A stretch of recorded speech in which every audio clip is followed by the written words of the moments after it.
Welcome back to our coverage of Rift Rivals, where we are counting down towards this fight between powerhouses Cloud9 and G2. We're going to take a look at the standings as we are at the halfway point of our round robin. The first round robin is complete. We're going to check it out, and currently... This means NA wins, right? It's over? It totally means TSM wins. TSM is the world champion, or NA, well, yeah, all that. And also... You really cares about togetherness and being... They are all tied. So. Yeah, I think that's fair. The tie in Europe makes sense.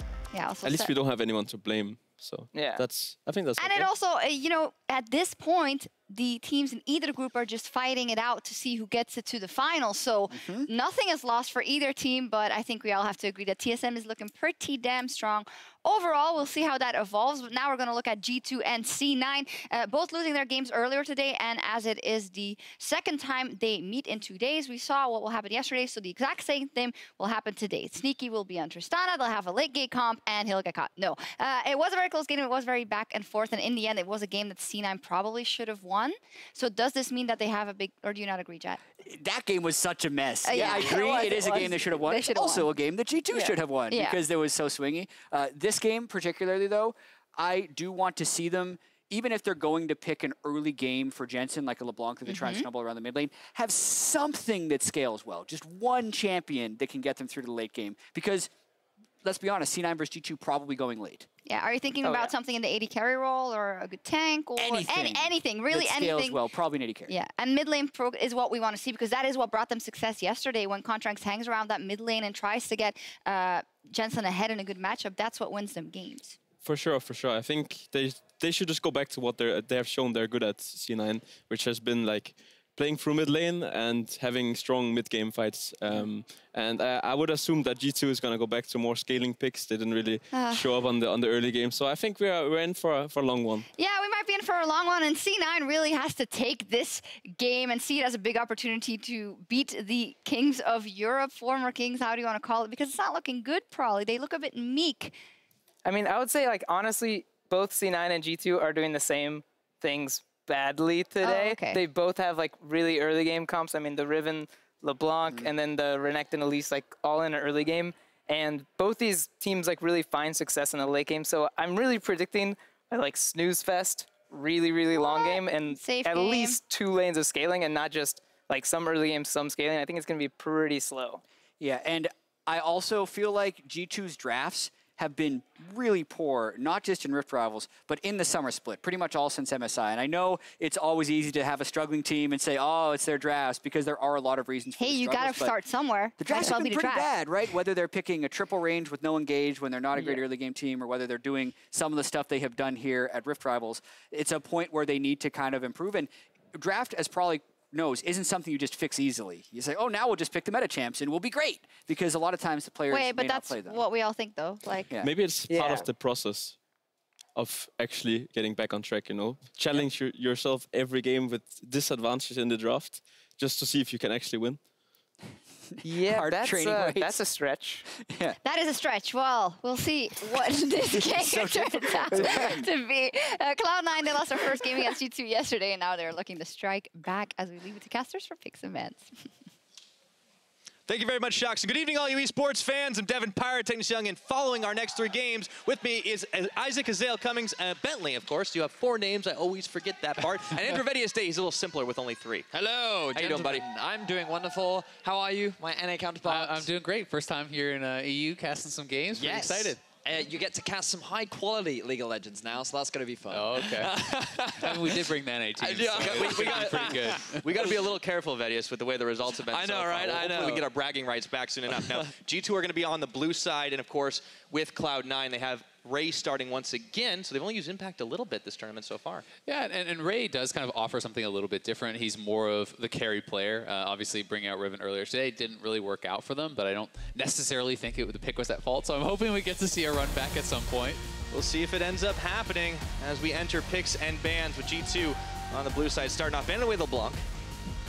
No real surprise. I feel like Jensen has had some pretty solid performances, not only at home in the North American LCS, but here at Rift Rivals, really dismantling Fnatic yesterday in their first game, and a lot of focus being to try and take away some of these comfort picks from the side of C9. And LeBlanc in general is such a big pick in North America. It's something that doesn't have as much priority in Europe. So that's, I think, one of the adaptations some of these teams are going to be making. You know, start to attack the picks and bans teams from that region would, because you want to take away what people are really comfortable on. It's like they were talking to Bjergsen yesterday saying how adapting each region going to have to figure this out day by day, and that's how it's going to swing the results. So we'll see if it ends up being the way for G2 as they ban out the Elise. And I'm curious about how much focus there's going to be onto Gragas right now, because we have seen over the last 2 days, well, today included, that it has become a more staple pick right now. A lot of teams have put a lot of early value on it, especially with the Cinderhulk changes that we have seen for him in the jungle. Well, excellent prediction there, Vedius, as it gets locked in first over on side of Cloud9 now. We'll see what they end up choosing first with handful of mid laners banned away. Jensen will be moving somewhere different, but I don't expect him to pick it up in this first rotation. I mean, certainly could be looking at something like Thresh for Smoothie. It is a very strong pick for him, and it's one that's extremely popular right now. If you want to go for something like Orianna, that does make sense, as they've already taken Syndra off the table. One of the matchups that are considered pretty difficult for Orianna. I think you're also looking at Elise in here for contracts as well. He did bring it out early on in the day. He had a lot of early game success with it. Snowballing Jensen once again in the mid lane that we often see from him. And it usually does pretty well into the Gragas fairly early on, because in terms of early pressure, there's very little that the Gragas can do to match it. And I think that it would just be a fairly safe blind pick should C9 choose to go for it. Yeah, but at the last second, they are going to go ahead and lock in the Kha'Zix. So still has a lot of potential to make those big plays, but what they've given up here is this Thresh, and G2 might pick that one up for Mithy. Yeah, and if they do go with that, I mean, Kha'Zix is kind of considered a pretty good matchup specifically into Gragas. Some players do like to actually play that, so Contract's going to opt for this specific jungle matchup.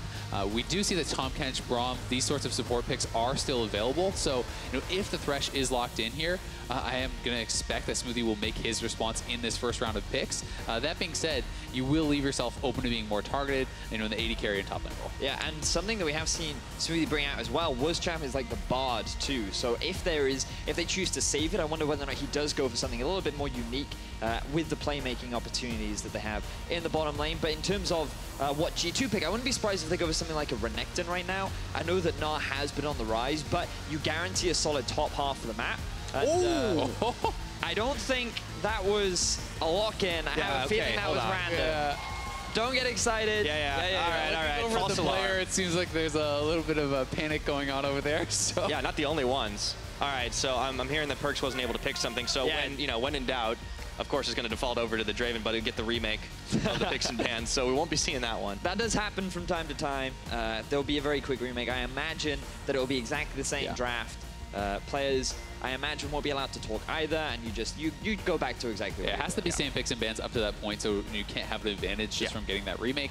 We will see which way they decide to go, as we should be able to hopping back into this pretty quick. But so far, we've seen nothing too unconventional. No, the fact that Gragas has been rising in popularity this tournament is no real surprise. I think that it's taken a little while for teams to identify his value that he is providing for a lot of, in terms of the engage, in terms of his jungle clear, and the fact that he can be flexed into both top jungle and even support. And I think that the flex pick is what makes it so powerful, right? Because it's very hard to target picks and bans. If you think, okay, it's going top and you start banning out a top laner, then they're simply going to put it top, pick a jungler in the second round. So you always are going to have an advantage in picks and bans with these flex picks, and that's why they're historically some of the most powerful and best early line picks.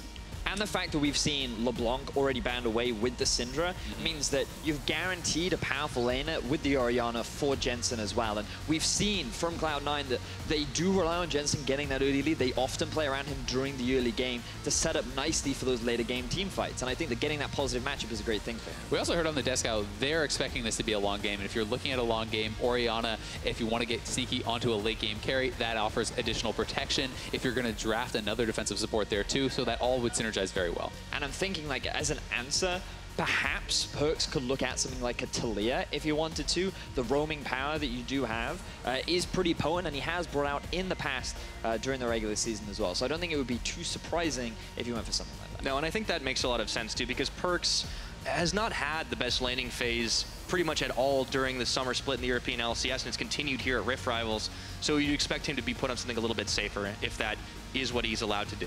Alternatively, one of the options that we do see in NA a fair bit is Ahri as a matchup into the Orianna can be actually a pretty strong answer there.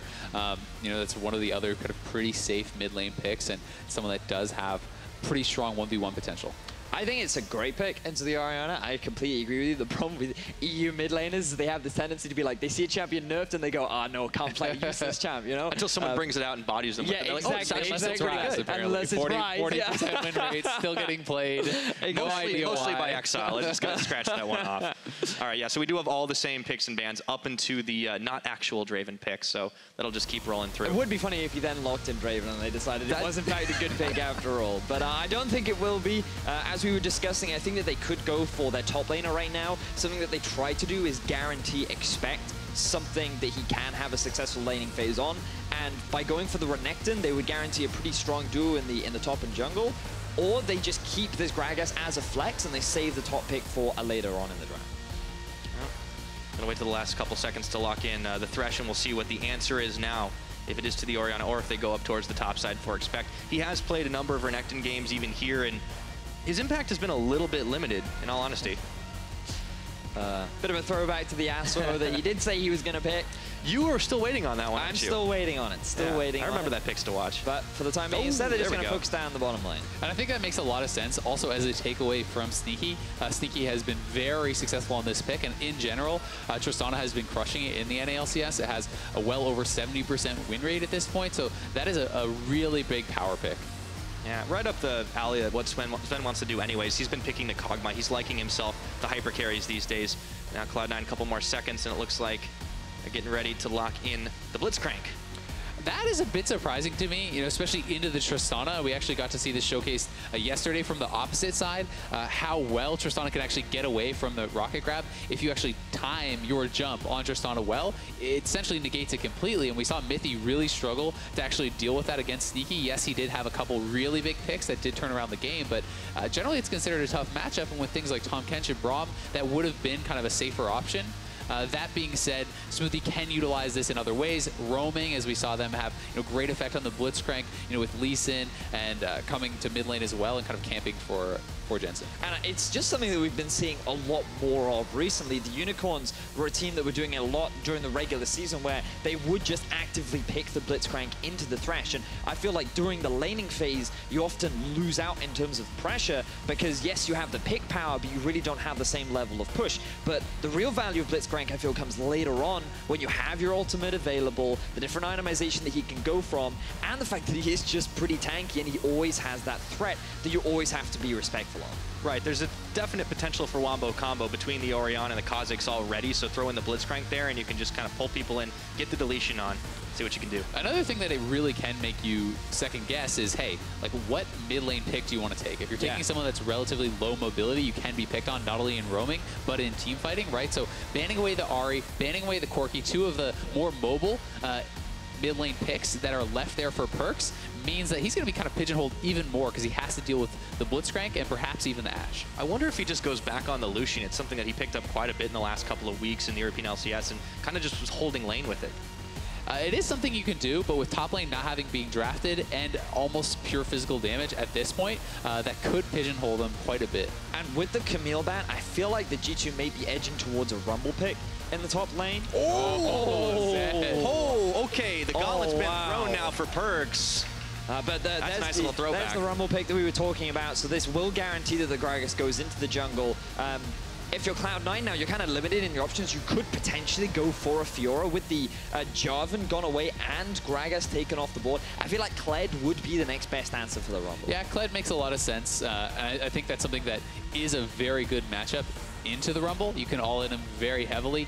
You're already drafting some very powerful engage here. You give a way in for the Blitzcrank, for this Kha'Zix. You have the Ashe Arrow here as well. So I definitely think that Rumble could be a point of contention where they're going to try to target him. They're going to try to bring their jungler up and get the Kled ahead, because if the Kled is ahead of a Rumble, it's very difficult to stay alive. It's so easy to repeatedly dive you.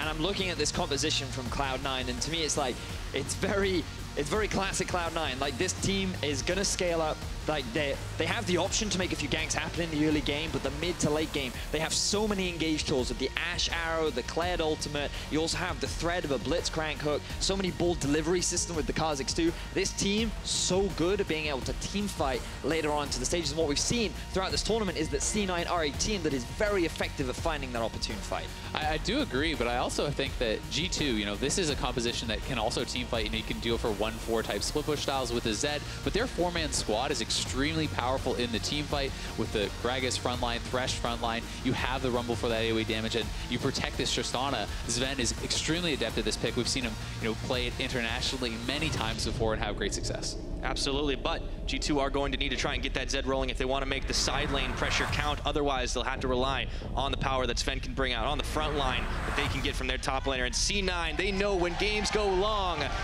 they're in their comfort zone. The last match between these two yesterday, 48 minutes and 37 seconds.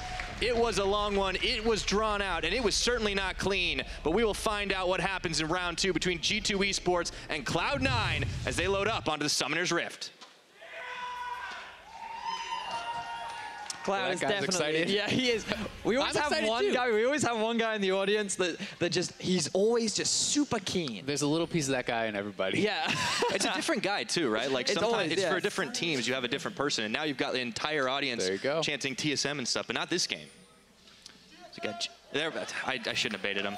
So let's talk a little bit about this mid lane matchup because it is Perkz versus Jensen. He is on Zed against Orianna, and picking an assassin into an Orianna lane, like in the early game, you're gonna struggle. You do not have a reliable way to get close to the minions because Orianna's always gonna hit you with a basic attack. She's gonna zone you with the Q, and early levels, she is a big threat. But the moment Perkz hits that level 6 mark, once he's got a bit of damage under his kit, he's going to build a lot of long swords, is what you can expect. That is where he becomes a real threat towards the Orianna. And the biggest thing that I've noticed is the fact that there is no exhaust on the side of C9 to shut down this Zed later on into the game.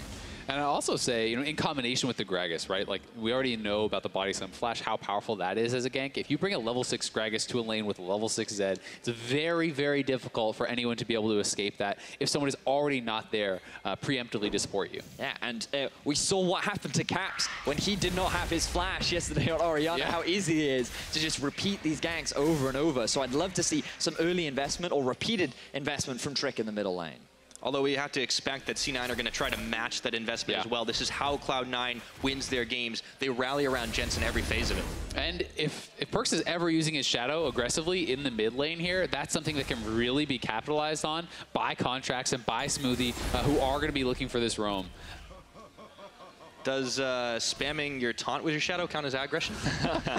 It's a different kind of aggression. There we go. I think it's also what we did notice in the draft as well was the hover of Azir and Ryze from Jensen. I can definitely feel like there's an element of banter between these two mid laners, but I'm sure it's all in good fun. As I think it goes something like, what is it? I don't remember that. I don't remember I don't remember, actually.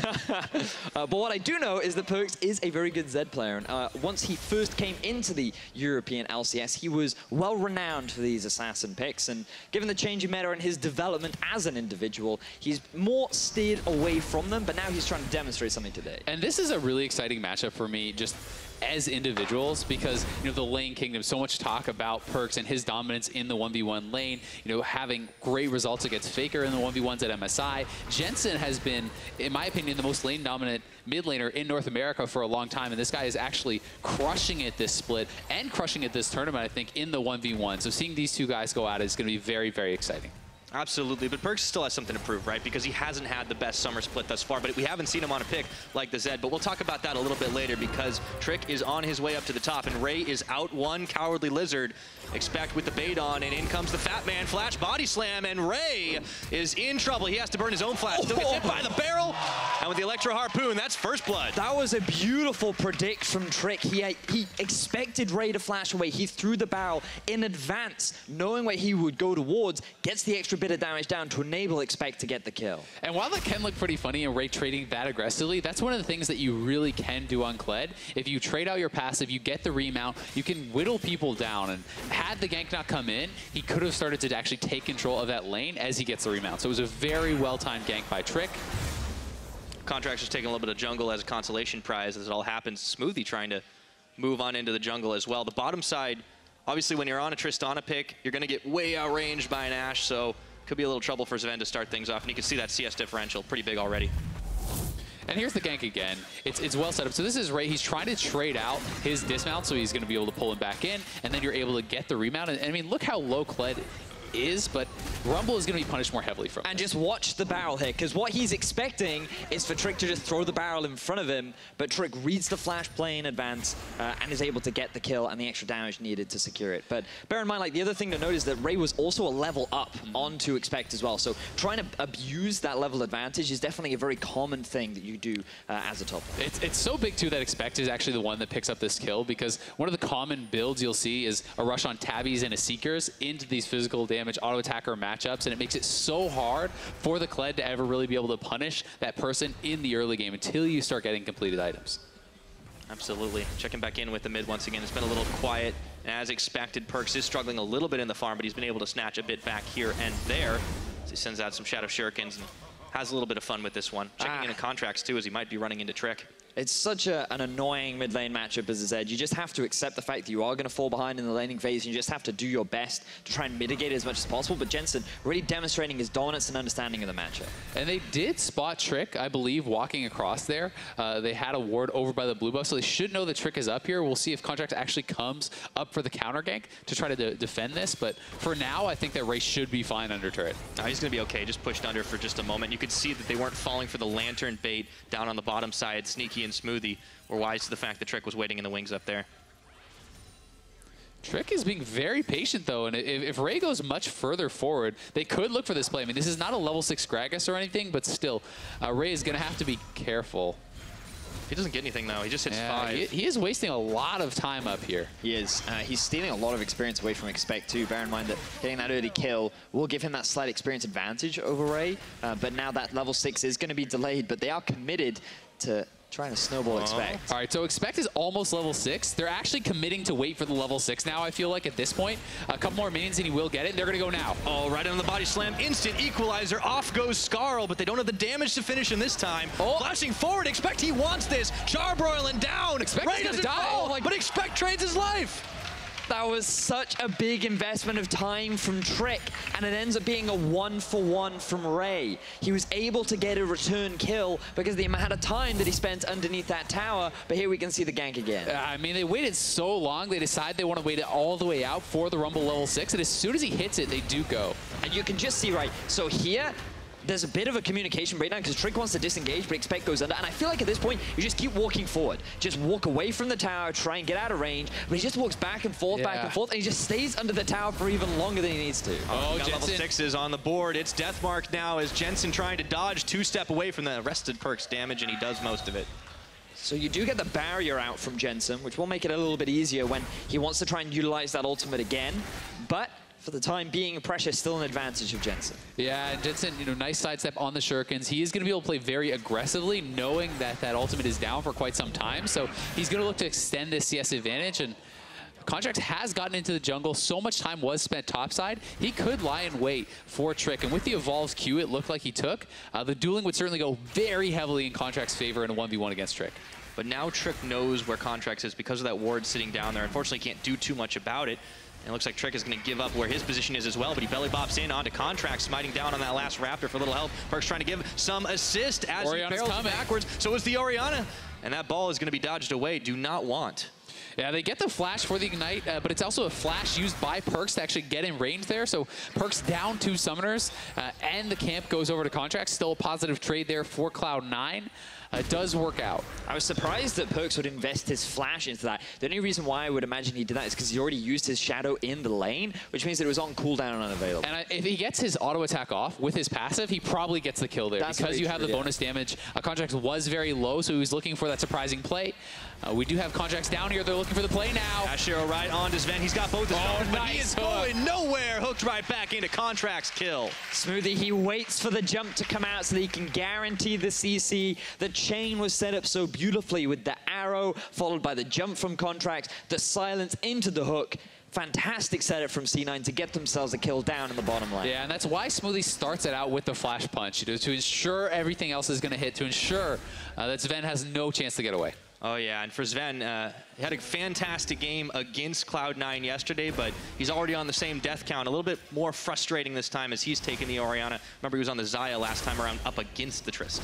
And right now, C9, they have the early advantage, largely just because of the CS advantages that they have in mid and in the bottom lane, along with all of the jungle camps the contracts have been able to steal, while Trick has been trying to gank for Expect up in the top lane. So things definitely looking promising for C9, but remember, their whole game plan is about the later stages of the game. They have this great team fight. They have so many ways to engage. As Perks may have found Jensen.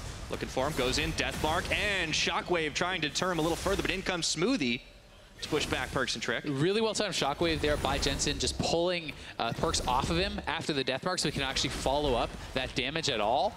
And one thing definitely going really well, I'd say, for G2 is they have kept Ray down a fair bit, right? You want to be able to have whoever's going to be in the side lane at the point where they can 1v1 him. And if Perks is getting bullied, you need to keep Ray down as well, because Perks is going to be the one who wants to get to that side lane and is going to have to deal with Kled. Yeah, I agree with you. By just having that advantage in the 1 versus 1, it means you always have the option, if you're G2, to be able to utilize the 1-for-1 over C9. And as I said, you typically expect him to have a pretty big favor when going off into the side lane and challenging people in those 1v1 duels.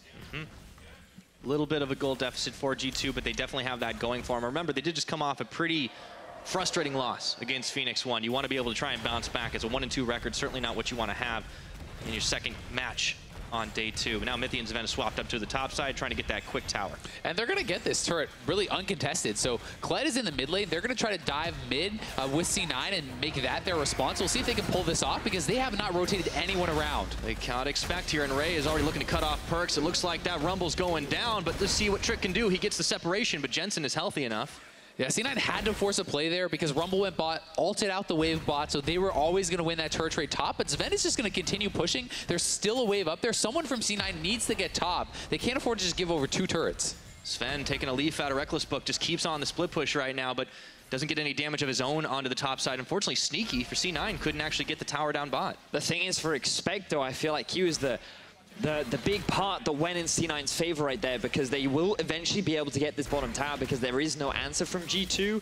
You can see that with the minion wave coming in, Sneaky can secure this now, and C9 are able to get a kill as well. So while it is very favorable for G2 in the sense that they were able to get the first tower, it is still C9's gold advantage thanks to that additional kill that they were able to gain in the mid lane, as Smoothie looks for another advantage in mid. Overdriving forward, but Perks was wise to it. He doesn't have flash, but he is still stealthy enough to move out of harm's way as we get into 12 minutes on the game. Mithy going to get some sight on contracts, throws the hook out. He's got some assistance from Rick, Smoothie's here too, though. Up on the arrow. Smoothie trying to come in.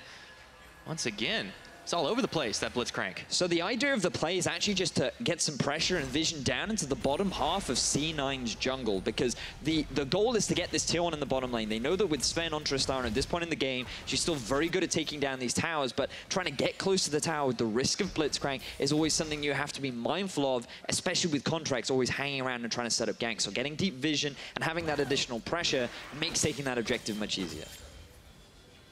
Ray going to take his spot back up towards the top side, and it looks like settle down for just a moment. Have been a lot of back and forth plays, a few attempts here. 1-to-1 on the tower game, but as you said, it is C9's gold game at the moment. And they did actually spot Trick out on the bot side jungle, so Contract's moving up to the top. Kled will have his ultimate back pretty soon. This is no Zonias yet completed on the Rumble, so that is someone that you could try to dive in this situation. We'll see if they want to go for it. It can be risky against a Rumble who's pretty strong with that equalizer. Yeah, I completely agree with you. There's always something that you never properly respect sometimes, because you think that equalizer damages a lot. Even at early levels, but then to add to the fact that there's a tower hitting on you, the slow from the equalizer as well, like there's so much that you always have to respect, and there's always a big gamble unless you have 2 or 3 members that can change that aggro between them. Well, still settled in for just a second. We talk about Perks on the side lanes, but he looks like he's going to go roaming first. Still just sitting on his Yomus. Still waiting for him to get up to higher item spikes, but with the Orianna in that mid, it's going to be hard for him to get that tower without any assistance. And it's important to remember as well what this means for G2 as a team, because so far in this tournament, they're sitting at 1 and 2. Expectations were that right now in the European LCS, they're not having the best of performances. A lot of the fans and the community were like, we don't actually have massive expectations of G2 because they're not looking the best right now. But on themselves, they feel like they should be performing so much better than they currently are. Remember, like, they made it all the way to the finals at MSI. Like, their international redemption began earlier on this year, and this is the first step towards that. While Liz are only North America, within themselves, they had higher expectations of themselves. Oh, you're absolutely right. All you have to do is go back and watch Mithy's interview to see how disappointed they are in their own performance. They need to be able to pick up the pace a little bit. And the last time they met Cloud9, it was very difficult just for them to close it out. Game went almost to 50 minutes, but for the time being, they're keeping it close. And they do have the ability to fight it out in this mid game. That's what we're looking for. And the game definitely has slowed down. As the analyst has predicted, very much what we expected. Both teams looking to get towards that later stage of the game. C9 with this fantastic team fight composition, something that they have a lot of experience with and what they've had a lot of success with over in North America. Along with the fact that G2, they have team fighting capabilities, especially with the Tristana and the Rumble, but they also have the Zed in their pocket, which does make the composition a little harder to play because his positioning and ability to flank will be key, but also they always have that side lane threat that they can rely on later on. And I mean, you kind of have to look down the line at all the picks, right? So while C9 does have some very powerful team fight, when you look at a Blitz versus a Thresh, you know, most people would say the Thresh is probably more useful in that team fight. And Kha'Zix versus a Gragas, right? The Gragas is probably more useful. So I don't think it's as one-sided as we're perhaps, you know, talking about it now. I definitely think that G2 can win the team fight. Zed, you know, certainly is hard to team fight on, but you can join those team fights, especially if you do get ahead. You know, putting threat on someone like an Ashe can just be enough to zone him out of the fight, and you can win through doing things like that. Absolutely, and if you can get a catch onto somebody, I mean, Ashe is the pretty obvious target, being one of the squishiest members, but even taking the Kha'Zix out, that can turn a fight around real quick, like, and we have seen, you know, there's a reason Zed is a montage-worthy champion in the right hands. Even if we don't see him all that often, you can get a big reward out of it, but C9 are looking for a reward themselves, finding no one at home in the mid tower.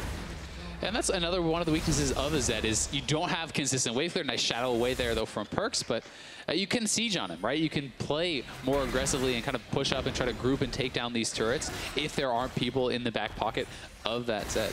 I'm a little surprised that G2 decided to keep Perks in the middle lane. Like, with so many of the tier 1 towers now gone, you would think that they would maybe want to move Sven and Mithy into the mid lane to be that primary wave clear and then send Zed off to a side lane. But they want to keep their AD carry near this Rift Herald as a battle. Trick is flanking here, Smoothie. Got the hook on just to the Rift Herald, but he gets pulled right in by Mithy. But in comes Contracts to pick up the kill onto Mithy on the backside, and Ray comes charging in, looking for Sven, and it looks like he's just going to be able to do it, but Sven's going to have to hop and flash the wall. As Ray's still going forward, looking for the bear trap on the rope, but this time they turn it around with an equalizer, courtesy of Expect. But does G2 have the damage to get a pick off here? It doesn't look like the answer is yes. No, it's just going to be the 1-for-0, and they actually force a lot of summoners out there from G2, so C9 retreating back towards this Rift Herald, at least going to take away the scuttle, deny that from G2. Close team fight, though. A really nice engage actually coming from the top side here from Ray. They have the flank from Kled coming in at the same time as they're engaged with the arrow, Sneaky and Smoothie going in there, so really well coordinated start to the fight. And I'm just looking at that mid priority that C9 had all along because Perks was still sitting in mid lane having to deal with this wave. Expect he joins the fight so long, and I feel like we're just seeing communication issues time and time again from G2 because the bottom lane wanted to go for Rift Herald, the setup wasn't properly there, the rest of the team couldn't help them, and so C9, seeing an opportunity, just charged onto G2 and were able to find kills. And look at all of the vision that C9 were able to gain over G2's jungle. They fully control the top half of G2's map right now. And they have even more mobility. Remember, just before that fight, they picked up the Cloud Dragon for themselves while G2 was trying to trade for the Rift Herald.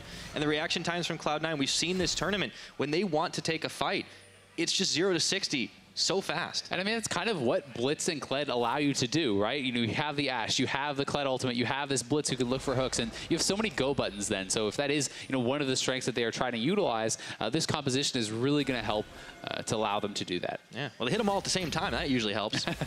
Now at Contracts, got to talk about this guy, but he's been the one cleaning up in these fights so far. 3-0-0 on the Kha'Zix, and that's another playmaking champion that can pop off. It certainly is, but I don't think that's really where you want the kills to go. You'd much rather have them on the Orianna or the Ashe, someone who's going to be able to more easily contribute, I think, in these team fights, because kind of sometimes similarly to Zed, Kha'Zix can struggle with the team fight contribution, but C9 is on the Rift Herald. G2 is aware of this, but it looks like they're just making the call to back off as Expect is pushing bot. They're trying to get that mid priority, shoving up with their dual lane, and we'll see where C9 wants to take this, because for now, there's actually no one from G2 in the top side. They could actually go top and drop this immediately, and then try to just do basically a race and go for 2 turrets. Yeah, I mean, they have the Rift Herald available to them. You can see, it's exactly what they're going to do. They sent earlier, thanks to the vision that they set up earlier on, they know that there's no one from G2 in the top half of the map, so it makes it easy for 2 very quick towers. And the best thing that G2 can do is they've sent their AD carry down, and they're going to try and use Expect and his ulti to try and delay C9. I'm actually really surprised that they just do not decide to drop the Rift Herald there. Going to hold on to it, but they are pushing up mid as well with the Kled, so trying to perhaps look for that juicier target of the mid lane. And this is something that we're seeing time and time again with this Zed pick. It's so difficult for the Zed to get mid priority against an Orianna because she just walks in, wave clears, leaves, and then C9 have full control of whatever objective they want, and Zed is forced to deal with this minion wave, as now, once again, they go for an engage. Well, trying to make the play here. Trick was going for, but Ray cutting in to cut them off. And the rest of C9 just retracting back, getting bowled away. Jensen's the one who gets caught on. He pops the barrier, but Perks right into the rest of the team. Instantly regrets his decision, but the equalizer's thrown down. Turning and burning onto C9 now. 4 members left alive as Sneaky's already been taken out of the fight. Let's see if G2 can answer back any more objectives on this one. It looked like such a dangerous engage from G2. Very uncoordinated. Trick goes in, no real follow-up. You're kind of like, what are G2 trying to do? But then that fantastic hook comes out from Mithy onto the primary target. Perks just trying to draw attention away from the rest of the team. He was just the bait as Mithy comes in for what the true goal was, to take out Sneaky and take out that mid-tier 1. Well, they managed to get it for themselves, and here's how it all began with that Rift Herald. This flash, though, was actually so sick from Sneaky. That's a body slam flash. Yeah, he actually really good. Flashed away from. Seeing that Righteous Glory be popped, he's expecting it coming in. Really nice reactive flash. Then the cask in from Jensen. Sneaky moves forward to try to support, and Mithy finds him, zeroes him out. The equalizer being layered on top means no chance for him to really flash away. Yeah, and again, he had no flash from earlier on, thanks to the great play that he did make, but it ended up resulting in his life. And G2, they've come back fighting. The gold's still in favor of C9, but at the very least, G2 have demonstrated that they can bring these fights to C9 as Contracts looks for a kill. Yep, Trick helps his buddy out, though. Perks is able to make his escape, but once again, C9 are never alone in this one. The hook is dodged out, but they're still going to be able to take away the blue buff for themselves. Clearing out that vision, C9 have not slouched at all in making sure they keep this side of the map dark from G2's vision. Yeah, they do have Ray bot side now pushing up. G2 is going to try to get that mid lane priority, but they will have to be cognizant of the fact that Ray can collapse with this ultimate. Now that G2 is missing, he's going to just have to back off. C9 can look to threaten around the Baron. Establishing vision control there is very important for them, and they have a number of pink wards in the area. They really do have full vision control down there, so if too many members from G2 show bot, C9 can look to threaten that Baron. Trick wanted to go in onto Contracts, might have wished he didn't here. Ash Arrow, he does manage nice sidestep. Oof. Moved a few pixels over. Yeah, fancy feat for a large man. Yeah, that's back-to-back dodges, actually. That probably would have meant his death, the hook and the arrow. If he got hit by either one of those, I think he would have gone down. He likes to dance with death, our friend Trick. Yeah. Usually he ends up not being able to hold his drink at the end of the dance, but right now he's doing a great job as they go for an engage. All right, going in and then pulling waiting one more time, but Sven is there, and look, here's the collapse. Sven's gonna have to hop backwards, and let's see if G2 have enough left in the tank as Perks takes down Sneaky. Sven is opted out of this one, says no thank you very much in Contracts, looking for cleanup duty here. It is carnage across the map, and Expect finds himself out of teammates, or is he, as Perks comes in for round 2. Ray's forced to flash away. And at the end of the day, the casualty count is going to be 2 for 1 in favor of Cloud9. Yeah, it looked like it was going to be so much worse for G2, though, but Perks got a great pick off onto Sneaky, eliminates the Ashe, and that allowed them to stay alive, because if more G2 members went down, that would have been a Baron for C9. The biggest problem was how quickly Sven was forced out of the fight. Just keep your eyes on the AD carry of G2, because the initial engagement from G2 looked promising. They get onto Sneaky, the main damage leader, but then Sven immediately chunked out by Contracts, and now a lot of the damage from G2 is just gone. They cannot stick through the rest of the fray. Contracts really swung this fight so heavily in the favor of C9. Yeah, he really did. And I mean, C9 was expecting the engage. They had half their team waiting in the bush. They have Ray prepped with the ultimate to come up. And again, always expecting the shadow. Perks delays it, nicely dodged out, but now Mithy is caught. Yeah, he can't dodge that Ash Arrow. Just a point-blank range. Contracts is going to pick up another kill for himself. And let's see if that prompts them to try and start off on this Baron. There's a lot of G2 members around. It's always good to have a ward buddy with you, but if the enemy has more buddies, unfortunately there's just very little that you can do about it. That doesn't work out that time, yeah. So C9, they won't be able to get the Baron, but they will have control around the Baron. And while all this has been happening, Ray's been pushing down And bot. there's no TP on expect, so they actually don't have an answer right now. GT needs to force a play or send someone bot. They're doing neither. Shirk is face checking. He's going to get pulled in, but he brings Smoothie right back into the team. Unfortunately, no one was able to react in time. And here we go. They're going to try to make a play one more time. It's Perks going in onto Jensen, popping back around, and Sneaky is blown up just like that. Sven is going to be able to find his counterpart on that one. 2 big carries down in the blink of an eye. I actually do not understand at all why C9 is trying to engage when they're getting the bot tier 2 for free. A Kled could just be on this inhibitor very soon after. G2 only had one way to do anything. It was forcing a play, and C9 gave it to him. You were just talking about it, Azale, the TP advantage that C9 had. They're going to try and take advantage of it now. He's going to go for it. Half health on the Baron, but it looks like Mithy's going to get pulled right into Smoothie and Contracts, but they're going to take the fight. Forget the Baron. Looking for Contracts there as he hops away to relative safety. Perks is looking to take him out. Shut down gold in his pocket as they turn their attention onto Ray. The Baron is still aggroed, and Ray's going to take down the AD carry. Can he do one more with the pocket pistol? It's not going to be enough, and Expect burns him down. Oh, nice play from Ray to actually stop that Baron, but still, G2 picked up quite a few kills there, and C9 just had no business taking the initial fight. Very poor decision, I think, from them. I feel like that the play itself looks so promising for G2. If they could just get the kill down onto the jungler, then they're perfect, they're set. The risk of a steal is gone. All they need to do is make sure the Contracts is dead. And they think that here, with Mithy on the front line, with the follow-up from Sven, they can just kill him. But Contracts continuously playing these fights so well enables enough time for G2 to just be scattered. They take so much damage from the Baron. Ray gets a beautiful kill onto Sven, and they're able to buy enough time so that G2 cannot secure the objective. Yeah, and I mean, Ray getting that kill on Sven so important to take away the DPS that would have allowed G2 to actually knock down that Baron. In the meantime, C9 picks up the first Dragon of the game. Has not really been much attention given over to it this game. Now, when it's all Cloud Drakes, it's not always the one you want to opt for 100% of the time. But as we're 26 minutes on this clock, the action has definitely been heating up. C9 found themselves in a bit of a dangerous situation, but they still are holding on to that slim gold lead. And they're getting more powerful by the minute. It's really important to take note now of the items that have been picked up, because in that last fight, Jensen was dead and Sneaky had no flash. But now the Zhonya's has been completed. Jensen is no longer a priority target for Perks to try and kill. Sneaky can still be, but as long as Smoothie holds on to the silence from his ultimate, that makes it so much harder for Perks to be able to kill this damage dealer as C9 as well. Yeah, Ray is still threatening. As always, you saw what he was able to do when he was completely isolated from the team to just take out one and nearly two. There's so many weapons on the C9 side for G2 to deal with. And I mean, now, no TP on Ray. The bot lane is pushing up for G2, so they're going to have to try to deal with that. We'll see when C9 sends someone bot, and really what G2 does eventually to answer, because so far, now that Ray has completed a couple items, they've just been trying to avoid him. They've been trying to group, they've been trying to force fights. I'm not sure when and if they'll feel that Perks can actually match him in a side lane.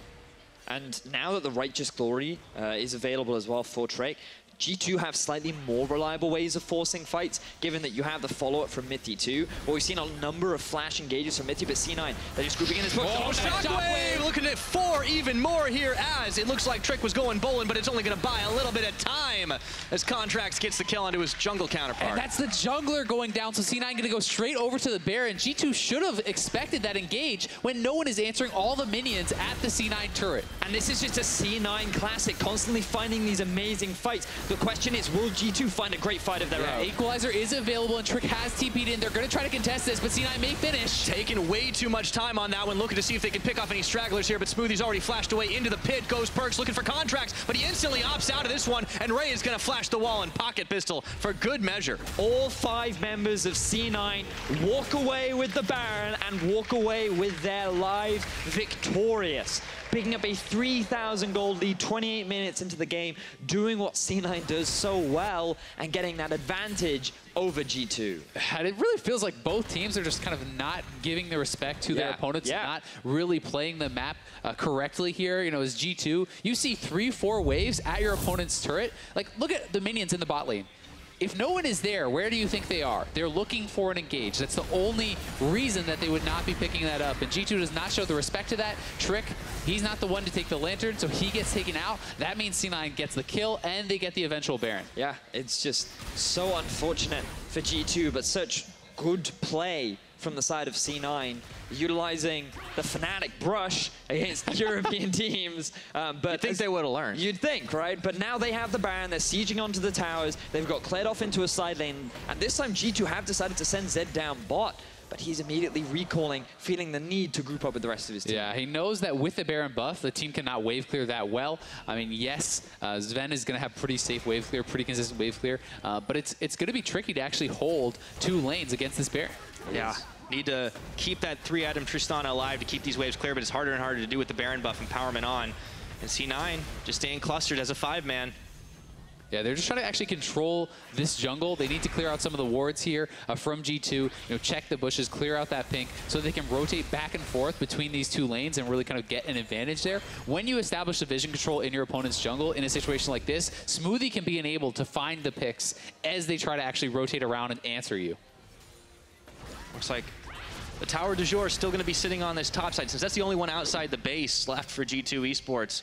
5 towers Cloud9 have already grabbed on the map, but they're going to turn their attention once again to mid, trying to drag G2 around as the Baron buff still has a minute and a half left. It's going to be a short hop for Sven, but just out of range of C9 going all in. So C9, they're very hesitant to try and commit to a tower. They're very wary of the possibility of the Expect ultimate, the Trick Barrel, the hook from Mithy. They're just playing very reserved, and they're waiting for this big minion wave down the bottom lane to catch up to the towers so they can start pressuring onto all 3 lanes. But with the Man & Drake spawning in a minute, perhaps C9, they're just going to take the gold advantage that they gained from the Baron and then use that to net themselves another Drake. And it does kind of speak of some of the confidence that they do have moving forward into the late game. They're not actually feeling like they have to force anything, not feeling that they have to really look too heavily for any of these fights. But the question is, are they correct, right? I mean, Sven is getting very, very strong on the Tristana. And when he completes his next item, if he goes for something like a Mercurial, if he's worried about the Ash Arrow, he could also go the route of a Bloodthirster or whatever. But I mean, when you're sitting on 4 or 5 items as Tristana, you can win these team fights almost solo. Absolutely, and how much is that worth compared to what C9 have the later this game goes? You have an Orianna, you have a Fed Kha'Zix, you have an Ashe who is not going to dish out a small amount of damage either.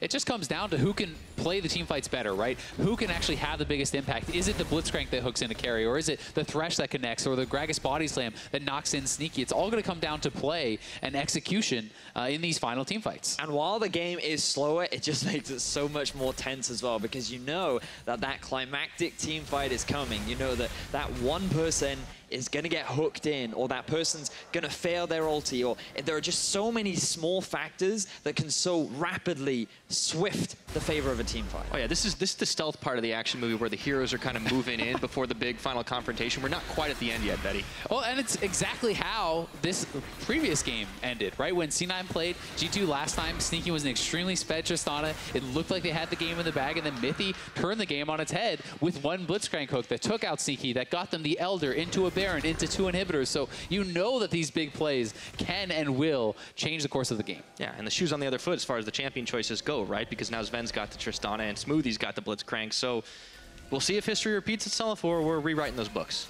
And it's a big deal as well when you're trying to make it into the final, which I imagine C9 want to do for both teams really, because losing a game here, it does make it very difficult. Remember, you're competing with the other teams from your region to make it to the best of 5, not against the other teams, right? So being able to pick up wins here means that you get yourself more points and you better set yourself up when trying to make it to that best of 5. And for G2, all the European teams are actually tied at 1 and 2 right now, I do believe. So, there certainly is an opportunity for them to get to the finals and really kind of redeem themselves within the course of this event. They're not happy with their performance. You talked about that. Mithy, talking about their expectations for themselves are much higher, and they still have the opportunity to bounce back and really show what they can do, because Saturday we will have a best of 5, and that is going to be what decides everything. Yes.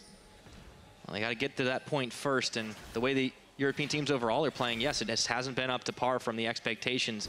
But that just means it's so much closer, right? One game can mean all the difference. So obviously every game counts, but when you're looking at the way the European teams have been playing right now, one small improvement can really just mean the world. And for Cloud9, of course, they've got to do better than TSM is at the moment. That's going to be a little tougher ask, it would seem. But at the moment, they are set up in this lead if they can just keep it going. Yep, and G2 now really just kind of trying to reestablish vision control, trying to extend their borders where it's safe to actually move out, find out where the Blitzcrank is, where the Ashes and where the C9 engage can come from. And for Ray, they're trying to establish vision for him so he can actually split push more aggressively, start to threaten for these kills, start to threaten for the turrets, because you can't really go for many plays until you know where the rest of the team is at. Yeah, things are very difficult for G2 to really move out onto the map right now.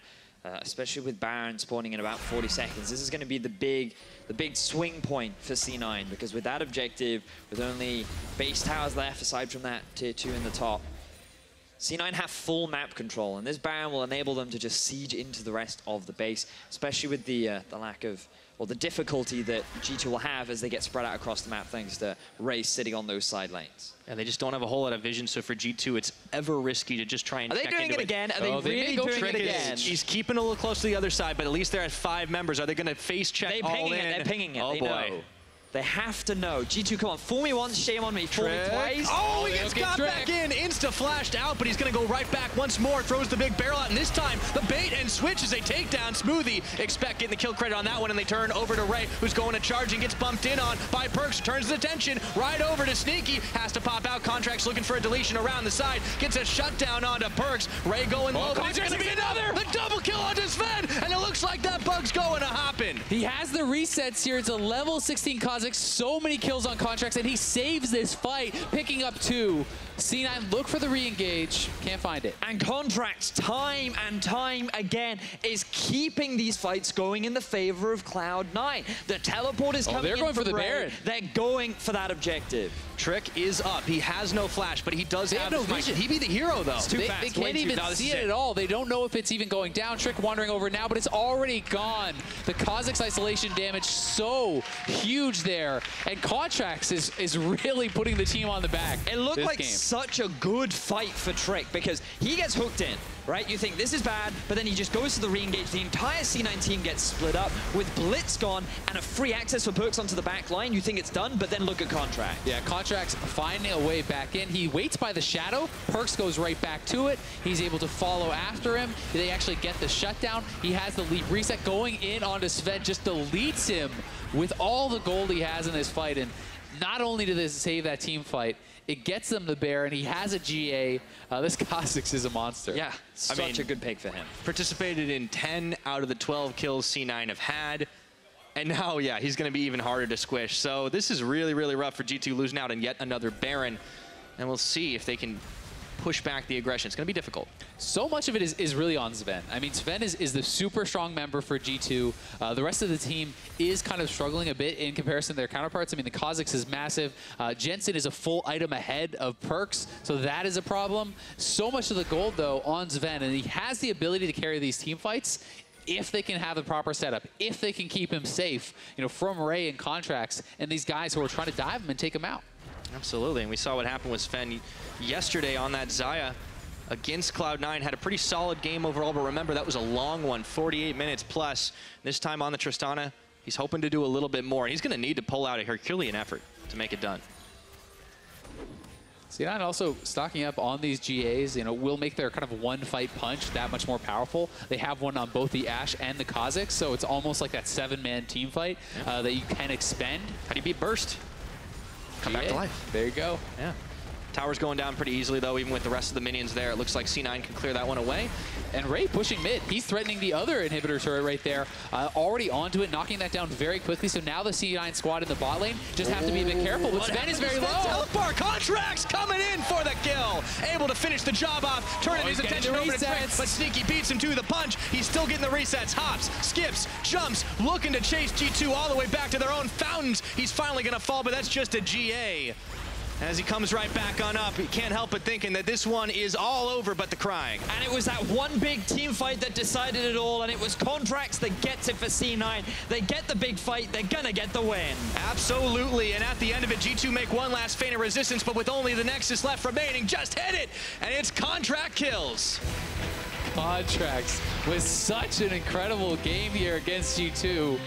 10-1-2 on the Kazakhs. Just ridiculous in the late game. And I was kind of talking about how I feel like it's very difficult for Kazakhs in these late game team fights to really get involved. But Contracts found the right opportunities. You know, he was so over-leveled, so much gold on his character that he's able to take down people incredibly fast, hit those resets, and carry a lot of the fights. Yeah, I mean, there were more hit jobs on him than in a Tarantino movie. He was going all over the place this time. So well played by him, but the whole C9 team really stepped it up on the objective game.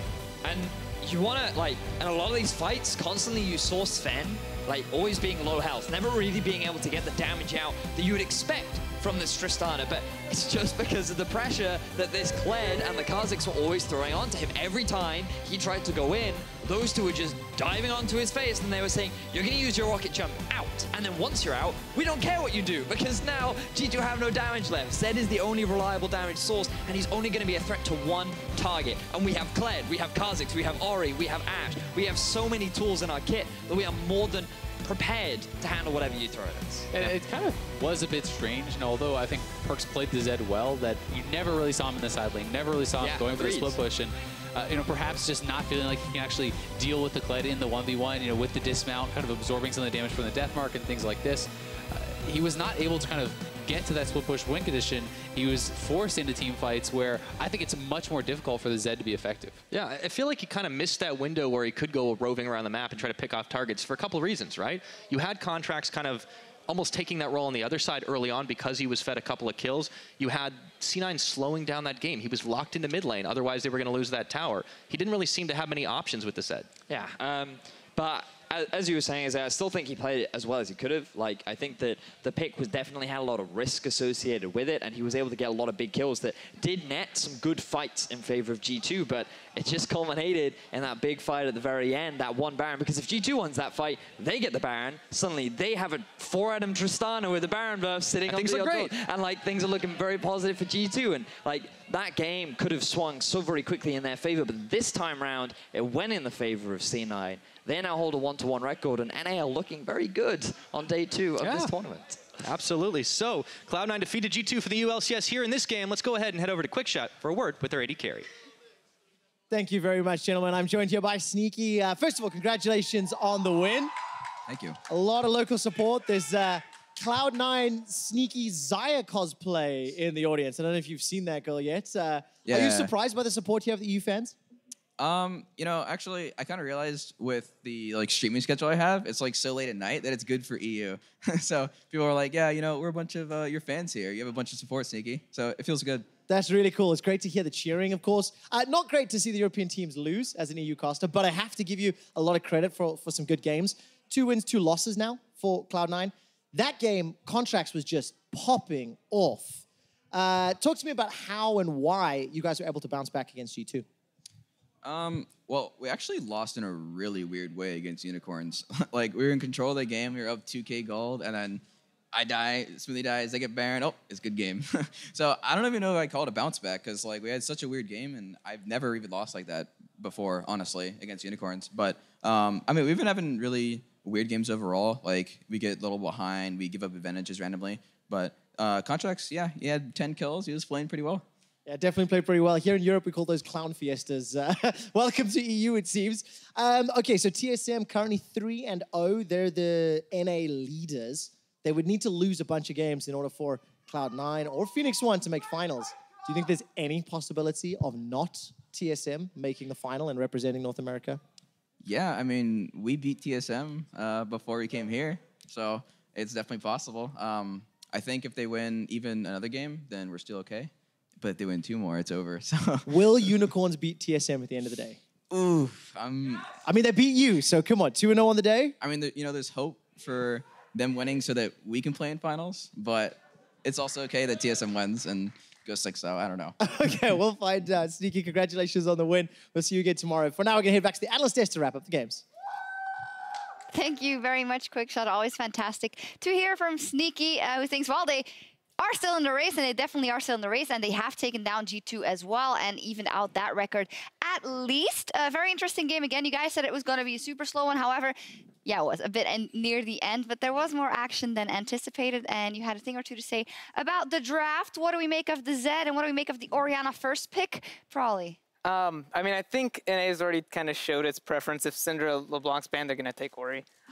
Especially Jensen. Yeah, especially Loves Jensen. Orianna. I actually don't really mind this Zed pick in this draft. I mean, it's not as late game as I was expecting, but I think it fits pretty well with the Rumble, and then you have a good target in killing Ashe late game as Zed. So you don't even have to like only kill mid laner. So I think it's actually, this is actually a draft like I think makes sense for G2. Because earlier we were talking about, this was off air, about what Zed can do and how he should be played. So maybe that's how we'll look at this game as well. Because it definitely didn't win. We also think Lucian probably would have been better. He's a bit scared of that right now, maybe. Perkz is really good at Zed, right? And he hasn't had the best games on Lucian, so I could still see why they do it. And he actually pulled off some good plays in it. It's just they weren't making enough plays, and they kept getting hit by Orianna shockwaves when he wasn't doing anything creative. He was leaving the ball in a minion wave. They kept getting hit by contracts over and over. He had a great game on Kha'Zix. The first time we saw Kha'Zix in this tournament. And were you impressed, Trashy? I was, for sure. I think I'm a bit surprised, actually, we haven't seen that much Kha'Zix, because I actually think the champion is pretty good right now. In this case, it's a good pick, especially because Zed is in the game. It's good against Zed. It's also good against killing Rumble on side and stuff. So he has a lot of options of picking targets, and we can see in the team fights he was just crushing it. Yeah, Contracts and Ray made really good dive buddies in this game. Ray always makes it to the back line. Kha'Zix can jump real far. He's also going to be able to get him. So they made Sven's life really difficult, even though he's on a pretty mobile AD carry pick. And we could see like the team fights were super explosive, and that is mainly due to the pick and ban phase, because we have champs like Kled, we have Zed, we have Rumble. The team fights are going to be explosive, and it just came down to execution in the fights, and I think C9 were playing the fights better. C9 were playing the fights better. I think that's easy to say. You did mention Kled as well. So much Kled, and so good even when he gets put behind in lane. Should just be a top pick ban priority. Yeah, Probably now we're talking about something's up with Kled. Something's up. Because he's losing lane, he's going down 0-2 or 0-3, and then all the time he's just one-shotting someone in the backside. I think he's sneakily one of those champions who's becoming higher priority.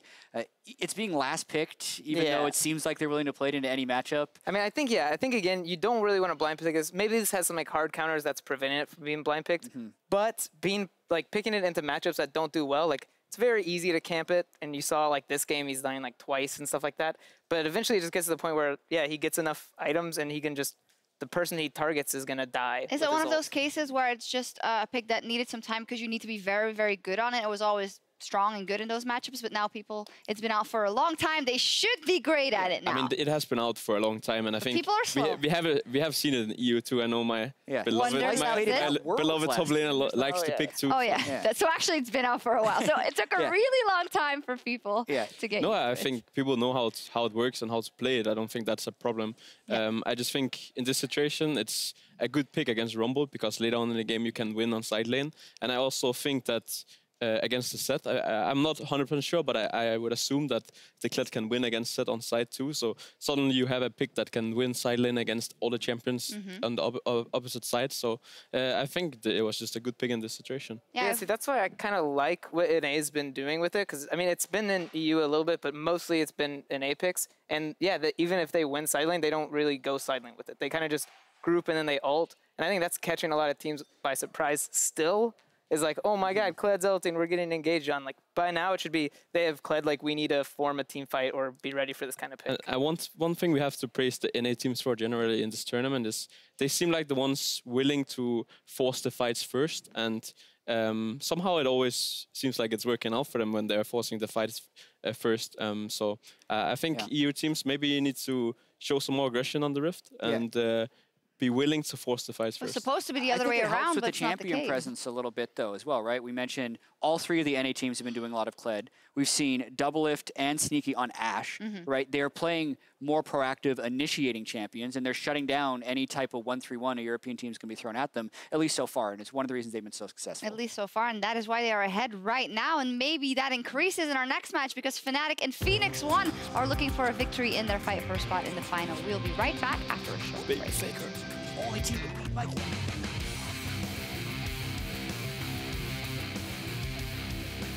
expect with the bait on, and in comes the Fat Man, flash body slam, and Ray is in trouble. He has to burn his own flash. He'll get hit by the barrel as he hops away to relative safety. Perks is looking to take him out. Shut down gold in his pocket as they turn their attention onto Ray. The Baron is still aggroed, and Ray's going to take down the AD carry. Can he do one more with the pocket pistol? It's not going to be enough. Right over to Sneaky, has to pop out. Contracts looking for a deletion around the side. Gets a shutdown onto Perks. Ray going low, but it's going to be another. The double kill onto Sven. Be careful, but Sven is very low. Teleport Contracts coming in for the kill. Kha'Zix no flash.